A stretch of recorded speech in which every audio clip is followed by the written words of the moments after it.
Oke, bismillahirrahmanirrahim. Assalamualaikum warahmatullahi wabarakatuh. Semangat pagi rekan-rekan sekalian. Bertemu kembali kita di kelas kebijakan bisnis dan pengambilan keputusan KPPK ya, pasca UTS. Dan di pasca UTS ini karena kita ketahui bersama ada cobaan yang harus kita hadapi bersama, jadi pertemuannya tidak bisa langsung. Ya, ini juga saya tidak terlalu menyukai pertemuan yang tidak langsung kayak gini, bukan apa-apa karena kalau di kamera saya kelihatan tambah gemuk gitu ya.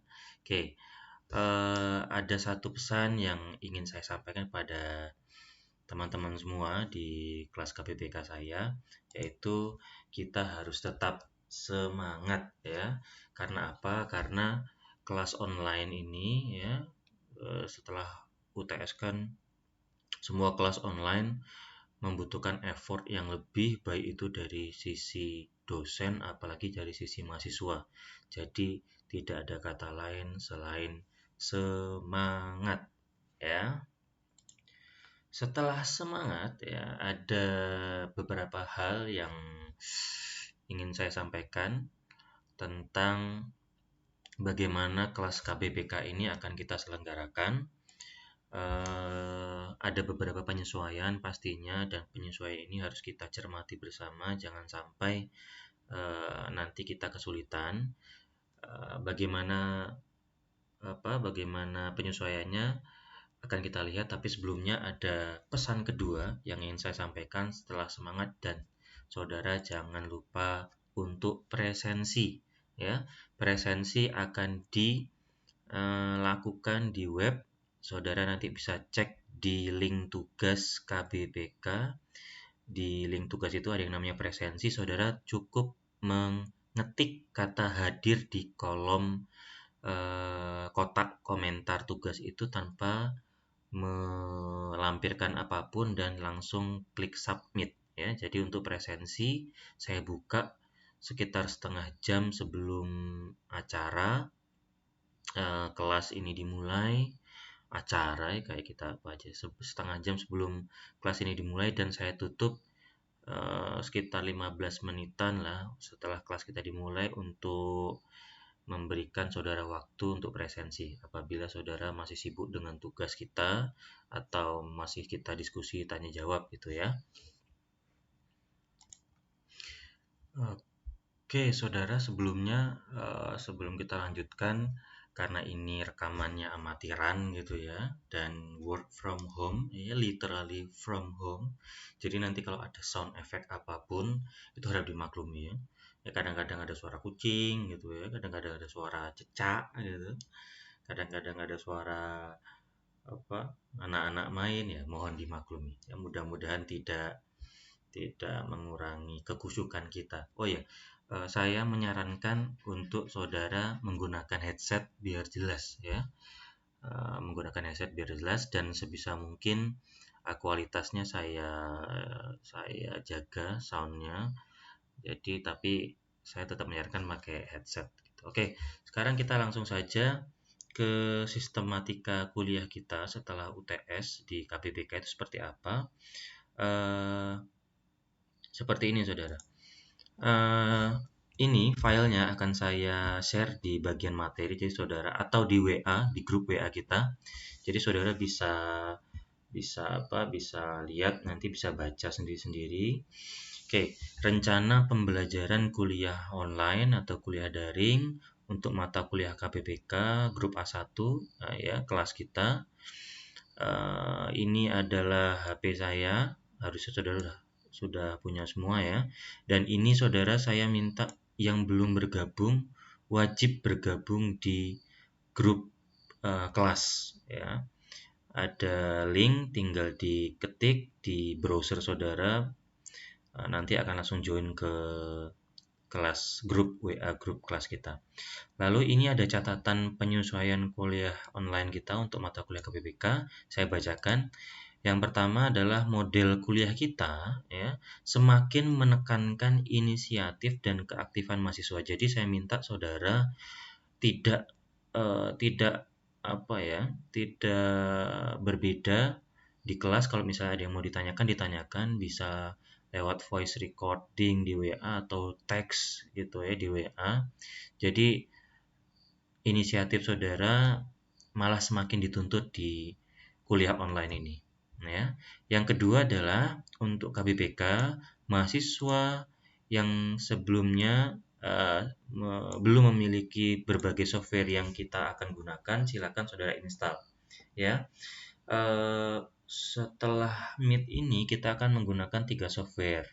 Yang pertama adalah SimVenture, yang kedua adalah POM atau Key for Windows. Ini saudara sudah punya harusnya karena kemarin kita ujian menggunakan ini. Lalu menggunakan Microsoft Excel, ini sudah ada semua di komputer. Nah, permasalahannya adalah saudara yang tidak memiliki komputer atau laptop, saya sarankan saudara meminjam sebisa mungkin, baik saudaranya atau tetangganya atau tetangga kosnya atau siapapun. Kalaupun tidak ada, ya saudara silahkan mendatangi teman sekelas KBPK saudara untuk menggunakan laptop bersama. Ya, jadi nanti kalau ada latihan saudara bisa gantian di laptopnya itu. Jadi satu laptop bisa untuk berdua. Jadi masalah yang kedua adalah selain tidak ada laptop, Pak, kalau misalnya laptop saya Mac seperti apa? Nah, kalau laptopnya Mac itu permasalahannya ya tidak bisa nginstal POM atau QM, itu juga sama, sebisa mungkin pinjam. Kalau nggak bisa pinjam ya saudara nanti ini apa namanya datang ke teman sekelas KBPK-nya, satu sharing laptop atau sharing komputer, satu laptop satu komputer bisa berdua begitu ya. Berikutnya adalah topik bahasan kita. Nah, ini saudara cermati, ini ada yang berbeda dari silabus kita yang kita gunakan atau yang saya share sebelumnya. Nah, ini adalah susunan materi yang akan kita lakukan sampai nanti akan ujian UAS ya.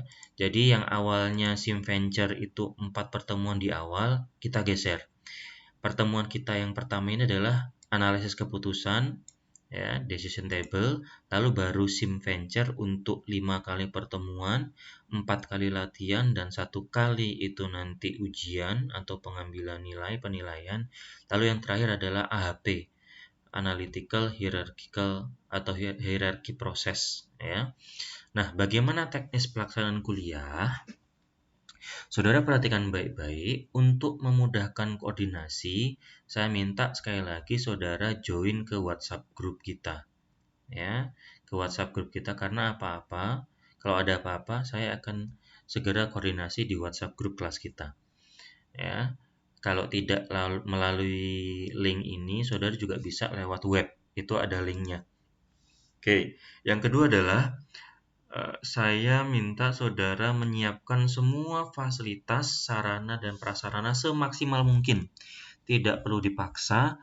Kalau misalnya tidak punya, ya kita cari jalan keluarnya. Nanti saudara tinggal share di WA grup kita. Seperti tadi, kalau tidak ada notebook seperti apa, kalau ada tapi adanya Mac seperti apa, sebisa mungkin kita koordinasi di WA grup. Ya, kita carikan jalan keluar. Ya. Lalu yang terakhir, nah ini yang sedang heboh gitu ya, penggunaan aplikasi Zoom. Saya di mata kuliah KBPK ini sebisa mungkin meminimalkan menggunakan Zoom. Jadi kalau misalnya tutorial, saya akan mencoba sebisanya saya rekam seperti ini, lalu saya unggah di YouTube. Jadi saudara jangan lupa untuk subscribe ya dan like link YouTube saya dan video-video YouTube saya ya, biar ada AdSense yang masuk, biar tambah-tambah gitu ya. Lalu setelah tutorial kita akan buka tutorial lewat YouTube. Ketika saudara sudah nonton tutorial atau penjelasan saya lewat YouTube, kita akan diskusi lewat WhatsApp. Jadi kalau misalnya saudara punya pertanyaan, tanyakan menggunakan voice notes atau chat di WhatsApp. Kalau sudah tidak ada atau misalnya sudah cukup penjelasannya, kita akan latihan seperti biasa. Lalu latihan itu akan kita polkan sampai kuliah berakhir. Nah, sembari latihan, saya akan tetap membuka sesi diskusi di WhatsApp. Ya. Nah, untuk latihan, saya tidak juga atau PR ya, saya tidak akan membatasi hanya sampai mata kuliah kita atau kelas kita berakhir. Seperti biasa, PR itu akan berakhir, saya akan kasih kira-kira spare atau rentang waktu 4 hari atau 3 hari setelah kita kuliah untuk mengerjakan tugas atau PR. Jadi penggunaan Zoom ini karena seperti yang banyak dikeluhkan ya Pak, menggunakan banyak pulsa Pak, pakai kuota banyak Pak. Oke lah, kita akan pakai Zoom nanti kalau misalnya kita sudah tidak tertahankan lagi kangennya ya. Jadi kalau sudah harus terpaksa menggunakan Zoom ya kita pakai Zoom. Nanti akan kita informasikan di WhatsApp. Atau saudara kalau misalnya request, Pak, saya nggak mudeng nih Pak, harus dijelaskan langsung. Pakai Zoom Pak, boleh. Oke, nanti kita atur aja lah. Nah, ini pelaksanaan kuliah kita. Caranya seperti ini ya. Saudara bisa lihat nanti secara detail, baca sendiri, tapi kurang lebih seperti ini. 15 menit pertama ya, saudara silahkan menyiapkan sarana dan prasarananya, lalu presensi. Walaupun presensi tidak hanya 15 menit di awal ya, tapi presensi itu selama kuliah saya buka di web. Lalu saudara lihat penjelasan dari saya sekitar 40 menitan di video. Saya sekali lagi berusaha menggunakan video di YouTube. Karena apa? Kalau di YouTube saudara bisa ulang-ulang, lalu diulangnya bisa di bagian yang saudara tidak mengerti. Mudah-mudahan makan kuotanya tidak sebanyak makan kuota Zoom. Lalu setelah tutorial dari saya, kita diskusi dan tanya jawab lewat WhatsApp, lanjut ke WhatsApp ya. Lalu saudara saya minta untuk mengerjakan tugas dan PR. Lalu saya tutup kelasnya. Kira-kira seperti itu ya. Kalau ada pertanyaan nanti silahkan ajukan di WhatsApp.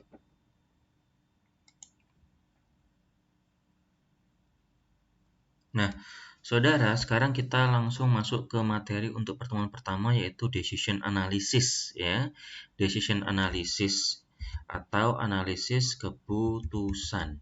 Nah, sebenarnya saudara ya, decision analysis di sini sebenarnya kita menggunakan dua cara ya, dua sub materi. Yang pertama adalah menggunakan decision tree namanya. Lalu yang kedua adalah menggunakan tabel. Awalnya seperti itu awalnya. Tetapi karena tidak dimungkinkan untuk menggunakan decision tree, kenapa? Karena kalau tidak ketemuan langsung itu kurang greget, Saudara. Jadi enaknya itu kita untuk menjelaskan yang tree ini harus langsung. Jadi kita sesuaikan, ini tree kita skip, sekarang kita fokusnya ke yang decision analysis tapi untuk menggunakan metode yang table. Nah, materi ini saudara bisa unduh atau download di bagian materi di web, sudah saya upload juga, silakan saudara download ya. Jadi sambil nonton video ini, kalau saudara belum download, ini di pause dulu, lalu saudara download di bagian materi ya. Oke, berikutnya sebenarnya decision analysis itu secara umum seperti apa ya? Kita ingin mengetahui apakah kita akan membuat atau kita membuat keputusan yang bagus atau tidak ya. Jadi sebenarnya ini sekali lagi di KPPK kita banyak sekali mempelajari alat bantu. Decision analysis menggunakan table ini adalah salah satu alat bantu saudara ketika saudara ingin mengambil keputusan. Ya, tentu saja keputusan yang apa? Keputusan yang bagus. Oke. Nah, berikutnya decision table ini adalah salah satu pendekatan sistematik. Ya, kenapa pendekatan sistematik? Karena ketika saudara kita membicarakan tentang keputusan yang bagus, tentu saja sebagai seorang manajer, keputusan yang bagus itu bisa diambil kombinasi dari dua. Apa itu?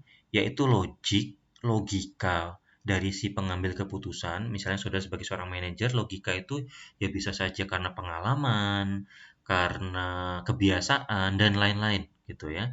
Dan ini dikombinasikan dengan apa? Dengan pendekatan kuantitatif atau hitung-hitungan. Nah, selama ini kita kalau mempelajari KBBK, kan kita menggunakan ini, pendekatan kuantitatif. Oke.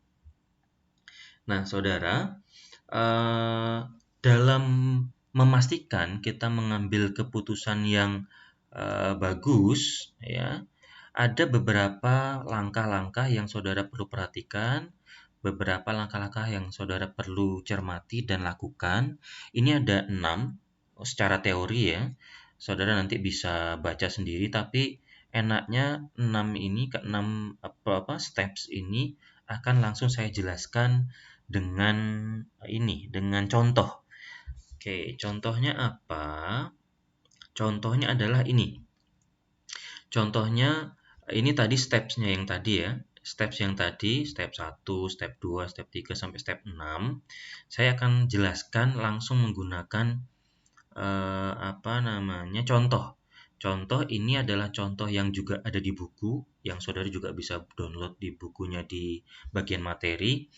Kita akan menggunakan kasus Thomson Lumber Company, atau kita sebut saja PT Thomson gitu ya, biar gampang. PT Thomson ini ingin membuat suatu keputusan. Kita lihat kasusnya seperti apa. Oke, yang pertama adalah ketika saudara ingin membuat keputusan yang bagus, step 1, ya, kita harus bisa mendefinisikan permasalahan kita apa. Sebenarnya definisi permasalahan kita itu apa? Nah, dalam kasus PT Thomson ini ada permasalahan, yaitu dia ingin membuat atau mengekspan usahanya dengan membuat suatu produk baru. Ya, produk barunya apa? Produk barunya adalah namanya backyard storage sets. Ya, backyard storage sets itu apa toh? Kalau saudara yang tidak tahu, ya saya kasih tahu barangnya seperti apa biar kita tahu sebenarnya kita membicarakan barang apa gitu ya. Nah, ini dia yang namanya backyard storage sets. Jadi kalau saudara lihat di rumah-rumah yang seringnya di luar negeri ya, di film-film itu kan di belakang rumahnya seperti ada gudang yang terbuat dari kayu ya. Ini ternyata dijual ya, dijual paketan ya, bisa di eBay. Kalau misalnya kita mungkin di Indonesia itu misalnya apa ya, toko-toko kayak swalayan swalayan toko bangunan itu, lalu ada yang di ring road itu yang namanya M10 itu. Nah, misalnya seperti itu. Ini barangnya yang akan dibuat. Barangnya yang akan dibuat. Oke, kita lanjut ke kasus ya. Tadi problemnya apa? Problemnya adalah PT Thomson ini ingin mengembangkan usaha dengan mau menjual produk baru namanya backyard storage sets produknya. Lalu step kedua dalam pembuatan keputusan adalah kita ingin melis ya. Kita ingin menjelentrekkan alternatif-alternatifnya apa. Alternatifnya maksudnya apa? Oke, ketika PT Thomson ingin membuat barang baru, di sini kita lihat ada 3 alternatif. Ya, jadi ada permasalahan, wah, saya ingin ngembangin usaha nih. Usahanya apa yang mau dikembangin? Ini dia, backyard storage itu ya. Lalu alternatifnya apa? Alternatifnya adalah apakah saya satu membuat plan ya pabrik pembuatan yang besar, apakah alternatif yang kedua membuat pabrik pembuatan yang kecil, atau yang ketiga ya nggak usah ngapa-ngapain lah, nggak usah jadi buat ya, do not develop the new product line, nggak usah dibuat aja. Itu alternatifnya, ada 3 alternatif ya. Lalu step ketiga adalah identify possible outcomes. Kira-kira kemungkinan hasil yang kita dapatkan dari ketiga alternatif ini apa saja. Nah, ini biasanya ya kita akan melihat dari kondisi pasar atau kondisi ekonomi yang mungkin terjadi. Kalau di sini kondisi ekonominya dibagi dua, yaitu pasarnya favorable atau pasarnya misalnya kondusif. Lalu yang kedua, ini pertama ya. Yang kedua, kondisi pasarnya unfavorable atau pasarnya tidak kondusif. Berarti di setiap alternatif nanti akan ada dua possible outcomes.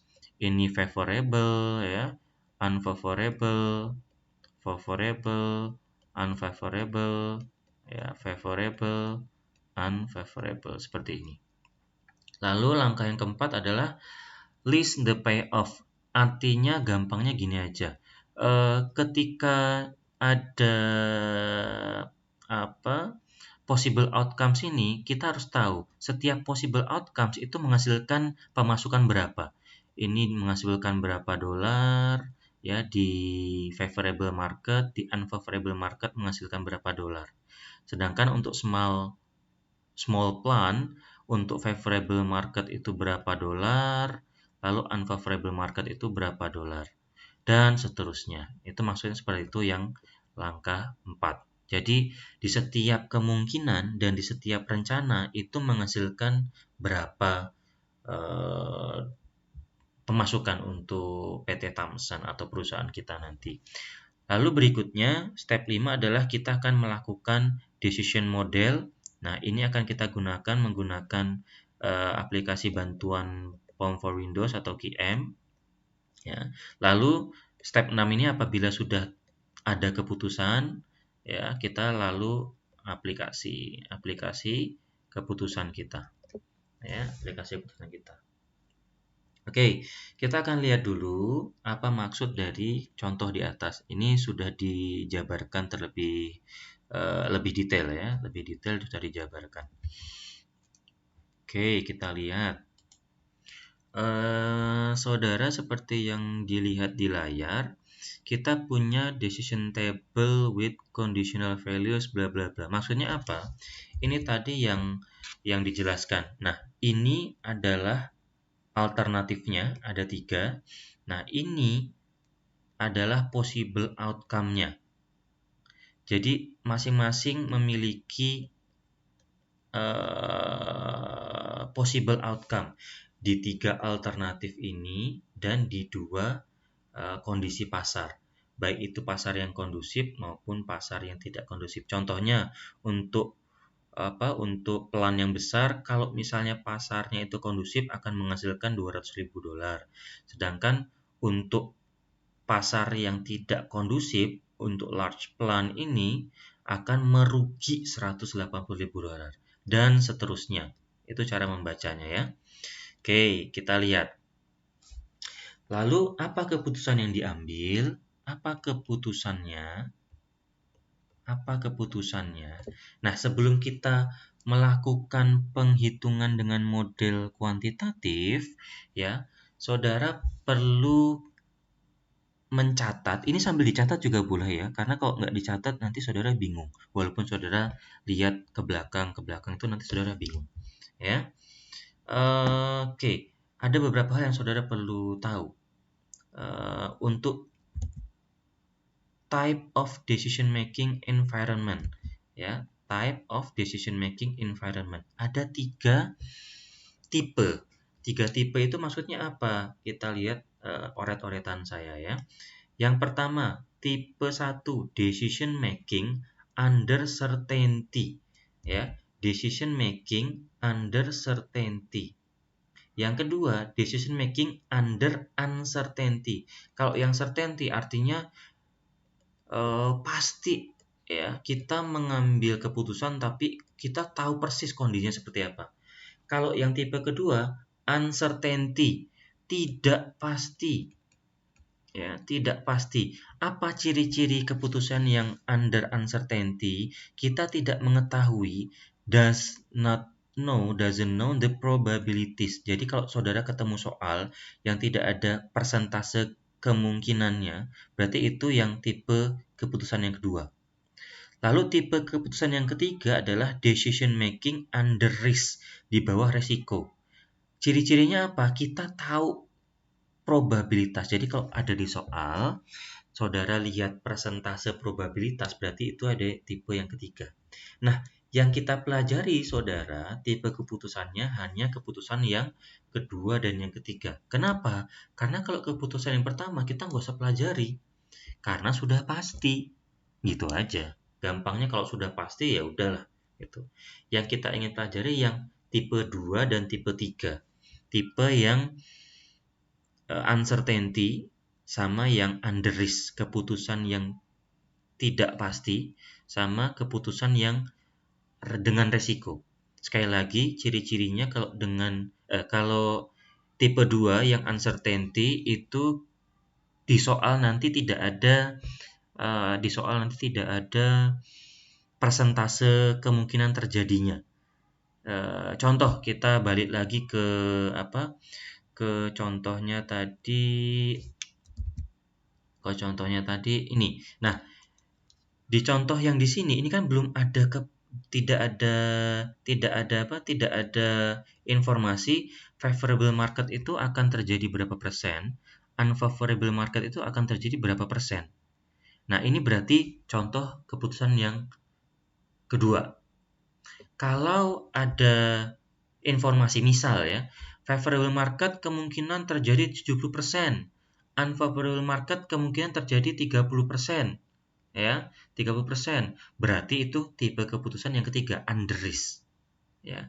Dan saudara perlu ingat, ini saudara persentasenya harus semuanya totalnya 100% atau 1 ya, namanya probabilitas itu ketika saudara jumlahkan nanti harus 1 atau 100% gitu ya. Oke. Balik lagi ke yang sini. Ini ya, sudah saya jelaskan bahwa yang kita pelajari itu yang 2 sama 3. Kalau tipe 1 ya nggak usah dipelajari, namanya sesuatu yang pasti gitu ya. Nah,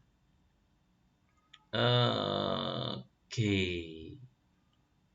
Ini akan saya jelaskan sambil kita kerjakan. Maksud dari maksimax, maksimin, ya, itu maksudnya apa? Oke. Untuk 3, 4, 5 kebetulan kita tidak bahas. Kita akan fokusnya ke 2 ini. Ya. Sekarang kita akan menyelesaikan soal Thomson, PT Thomson ini menggunakan QM for Windows. Saudara lihat bagaimana kita menggunakan ini dengan menyelesaikan ini dengan QM for Windows. Oke, sudah saya buka aplikasinya ya, QM atau POM for Windows. Memang tampilannya agak berbeda sedikit dari yang di kampus, tapi mostly fiturnya sama saja. Jadi bedanya beda tipis sekali ya. Ini saudara juga asumsi saya, saudara menggunakan ini ketika ujian karena saya share-nya itu yang ini ya. Saya share-nya kan yang ini untuk saudara install bagi yang belum menginstal. Oke, sekarang kita ingin melihat bagaimana menggunakan QM untuk menyelesaikan soal Thomson. Oke, saya akan hide panel. Kita akan pilih modul dulu ya. Modul, lalu saya pilih yang decision analysis ini. Saudara klik modul lalu decision analysis. Oke. Lalu saudara klik new, nanti saudara akan diminta memilih apakah menggunakan tabel atau trees. Nah, yang trees ini tidak kita pakai yang tabel. Saudara jadi pilih yang tabel. Oke. Nah, title kita ketik saja misalnya PT Thomson ya. Number of decision-nya berapa? Number of decision-nya adalah 3. Kenapa 3? Karena tadi ada alternatif 3, yaitu large plan, small plan, dan no decision. Bukan no decision sih, apa ya tadi ya? Tidak lakukan apa-apa sama sekali. Ya, jadi ada 3. Lalu yang di bawahnya number of nature states. Ini kenapa 2? Karena tadi ada 2 keadaan probability outcome, yaitu apa? Yang pertama adalah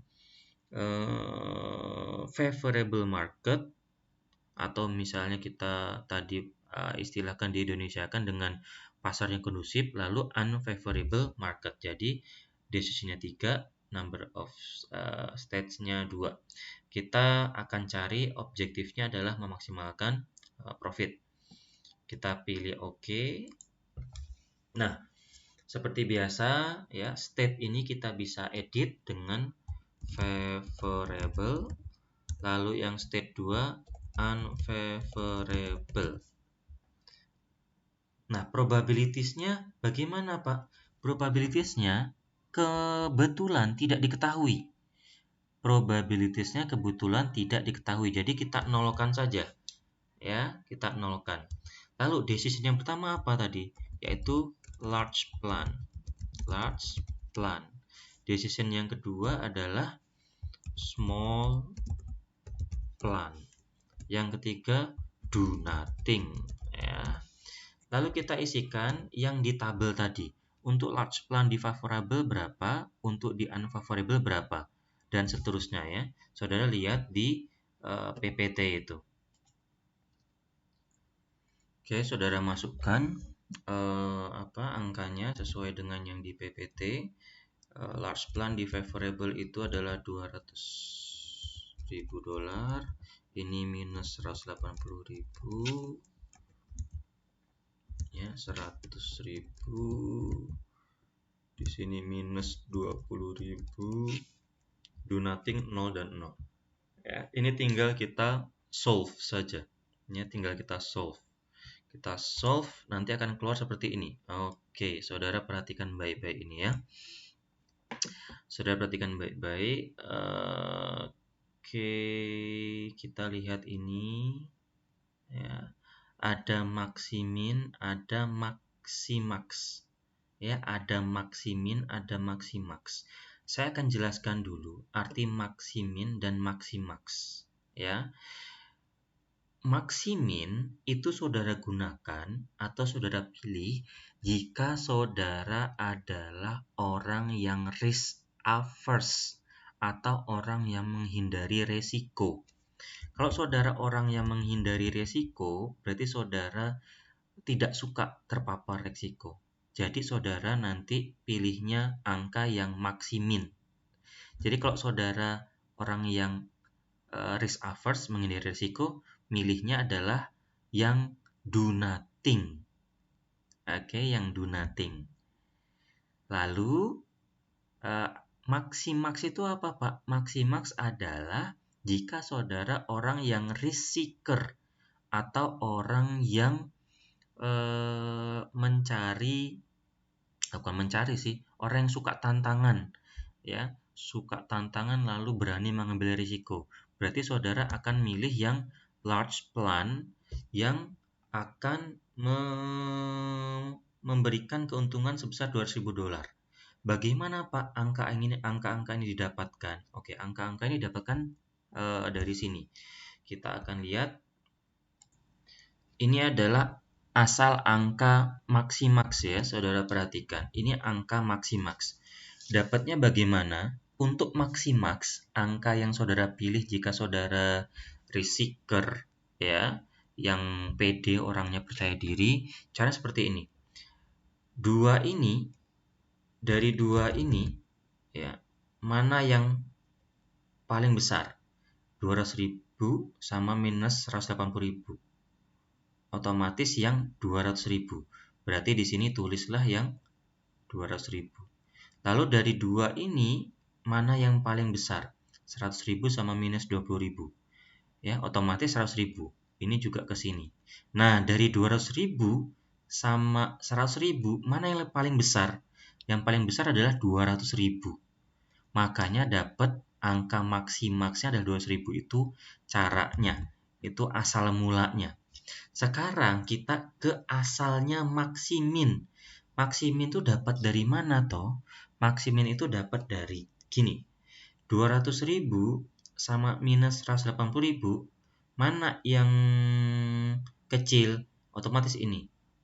Ya, minus 180.000. Lalu 100.000 sama minus 20.000 itu mana yang lebih kecil atau yang paling kecil? Yang minus 20.000. Wah, itu ada suara kucing ya. Masuk nggak ya? Ada suara kucing tetangga. Ya nggak apa-apa, kita lanjutkan ya. Minus 20.000 yang lebih kecil, jadi ditaruh sini. Nah, sekarang kita pilih yang paling besar. Oh, ini tadi 0 sama 0. Oh, ini yang atas juga. Kan ada 3 ya. 0 sama 0 mana? Ya, ini sama aja ya. Sama 0. Berarti 0, 100.000, 200.000 tetap 200.000 yang paling besar. Ini tadi 0 sama 0 ya sama juga. berarti di 0. 0 sama minus 20.000 sama minus 180.000, paling besar yang mana? Paling besar adalah 0. Makanya nilai maksiminnya adalah 0. Ya.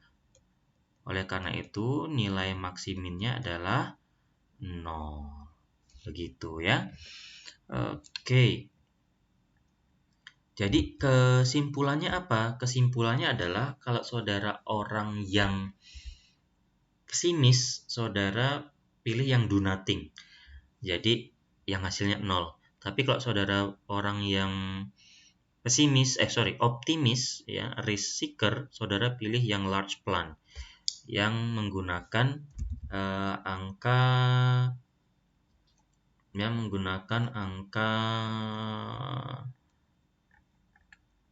maksimax ya, yang menggunakan angka maksimax. Oke, itu sekali lagi adalah tipe keputusan yang tipe keputusan yang kedua. Jadi saudara membuat tipe keputusan under uncertainty. Apa ciri-cirinya? Ciri-cirinya tidak ada persentase probabilitas berapa persen akan terjadi favorable market, berapa persen akan terjadi unfavorable market. Ya. Sekarang kita scroll ke bawah. Jadi saudara sudah tahu ya, angka-angka POM for Windows itu dapat dari mana. Nah, sekarang kita lihat. Nah, makanya saya bilang tadi kita fokusnya ke maximax dan maximin. Ya, yang dua ini. Oke, itu yang under uncertainty atau tipe 2. Sekarang kita yang melangkah yang berikutnya. Kita akan ke terus. Nah, kita akan ke keputusan under risk. Under risk itu tipe keputusan yang tipe 3. Tipe 3 ya. Kalau tipe 3 nanti saudara tidak lagi menggunakan maksimin sama maximax, tapi saudara akan menggunakan ini namanya ya, expected monetary value. Syaratnya apa tadi? Kalau tipe 3 harus ada probabilitas terjadinya suatu keadaan. Nah, di sini kita lihat bagaimana probabilitasnya. Nah, ini dia angka probabilitasnya. Ya. Jadi sekali lagi kita sekarang menggunakan EMV namanya. Ya, apa itu EMV? EMV itu adalah expected monetary value. Di PT Thomson, masih di PT Thomson tadi ya, kemungkinan terjadi setiap pasar itu adalah 50% dan 50%. Berarti favorable market itu 0,5 atau 50%, unfavorable itu juga 0,5. Ya. Sekarang kita langsung ke pengerjaan di POM for Windows. Bagaimana penyelesaiannya kalau kita tipe 3? Nah, ini dia. Kita akan ke tipe 3. Kita edit dulu soalnya. Kita edit ya. Kenapa diedit? Karena kita ingin memasukkan probability-nya. Probability-nya tadi sesuai soal ya. Contoh soal adalah 0,5 dan 0,5. Nah, saudara masing-masing ingat ya, masing-masing lihat di komputernya ada yang pakai koma, ada yang pakai titik, ada yang bisa pakai 0, ada yang tidak bisa pakai 0. Saudara coba-coba aja sendiri. Ya, kalau di yang ini bisanya pakai titik 5, jadi nggak boleh ada angka 0. Coba saudara lihat, nah ini kalau saya ketik 0,5, nanti saudara akan jadi 5. Ya, akan jadi 5. Jadi langsung saya ketik titik 5. Oke. Tinggal hanya ditambah itu saja. Sekarang kita lihat. Kalau misalnya seperti ini hasilnya seperti apa? Kita solve ya. Kita solve. Nah, kalau menggunakan tipe 3, keputusan tipe 3 ya, akan kita gunakan yang namanya EMV, ya, EMV, ya. Kalau menggunakan EMV, mana yang dipilih? The maximum expected monetary value is 40,000 given by small plan. Berarti kalau kita menggunakan tipe 3 keputusannya under risk yang ada probabilitasnya, kita akan tetap kita tidak akan memilih large plan lagi, tapi akan memilih small plan. Ya, jadi kalau tipe keputusan yang ketiga, kita milihnya yang small plan.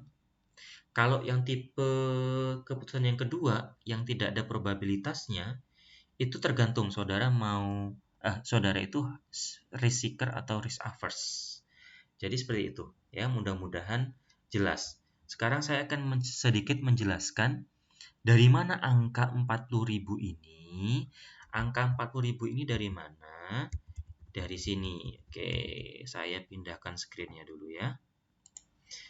Oke, dari sini angkanya. Nah, tadi belum ada probabilitas, sekarang sudah ada. Probabilitasnya 0,5, 0,5 untuk terjadinya masing-masing pasar. Bagaimana dapat angka ini? Angka ini didapatkan dari seperti ini. 0,5 dikali 200.000 ditambah 0,5 dikali minus 180.000 itu berapa? Nanti hasilnya adalah 10.000. Nah, hasilnya 10.000. Lalu 0,5 dikali 100.000 ditambah 0,5 dikali minus 20.000 hasilnya berapa? Hasilnya adalah 40.000. Kalau yang 0 otomatis 0 semua ya ini ya, otomatis 0. Dari ketiga hasil ini, manakah yang paling besar? Yang paling besar adalah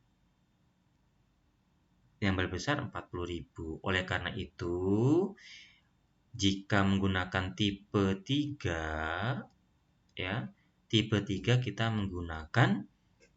kita memilih atau menggunakan EMV. Ya, EMV yang paling besar itu didapatkan dari small plan. Ya, mudah-mudahan paham ya, ngerti. Oke. Sekarang setelah dijelaskan, saudara bisa mulai tanya ke saya di grup WhatsApp apa yang kurang mengerti, nanti akan saya jawab ya kalau saudara sudah mendengarkan ini. Oke. Saya langsung ke soal latihan. Ini sebenarnya ada contoh soal sama ada soal ya. Sebenarnya durasinya sudah 43 menit. Jadi saudara untuk PR saudara cukup kerjakan nomor 1 dan 2. 1 dan 2. Nomor 1 dan 2. Tapi kalau saudara nanti minta saya mengerjakan contoh soal, akan saya bahas di luar video ini karena videonya sudah 40 menit ya. Nanti saudara bosan lihat saya. Oke. Jadi ini ada contoh soal, kalau saudara minta saya kerjakan nanti saudara minta ke WA. Ya, saudara minta ke WA. Saudara cukup untuk PR saudara kerjakan nomor soal 1 dan soal 2. Ini saudara bisa unduh ini, bisa unduh soal ini di tugas dan kumpulkan juga di tugas. Jadi di kolom tugas nanti ada 2 ya. Di kolom tugas ini nanti ada 2. Yang pertama adalah presensi, yang kedua adalah tugas ini. Ya, yang kedua adalah tugas ini. Oke. Sementara penjelasan dari saya itu dulu. Sebenarnya ada lagi yang mau saya jelaskan tapi takutnya nanti saudara bingung, yaitu tentang perfect information ya. Mudah-mudahan perfect information bisa kita jelaskan menggunakan video lain atau di video lain. Oke, begitu saja video tutorial dari saya. Oke, untuk pertemuan berikutnya, kalau di diskusi tidak ada yang tanya, nanti akan saya bahas bagaimana cara menjawab soal ini untuk di berikutnya, untuk di minggu kedua setelah UTS. Oke, begitu dulu tutorial atau penjelasan dari saya di pertemuan-pertemuan pasca UTS tentang decision table. Decision table ini saudara kerjakan tugasnya. Kalau ada yang bingung silakan saudara tanyakan di grup WA ya. Kalau saudara minta saya mengerjakan contoh soal, saudara juga minta itu di grup WA. Lalu di minggu depan akan saya bahas bagaimana cara mengerjakan yang baik dan benar. Terima kasih, selamat malam semuanya. Mudah-mudahan sehat selalu, stay safe, stay healthy. Saudara ikuti protokol yang berlaku. Mudah-mudahan semuanya sehat dan selamat. Terima kasih, semangat pagi. Assalamualaikum warahmatullahi wabarakatuh dan salam sejahtera untuk kita semua.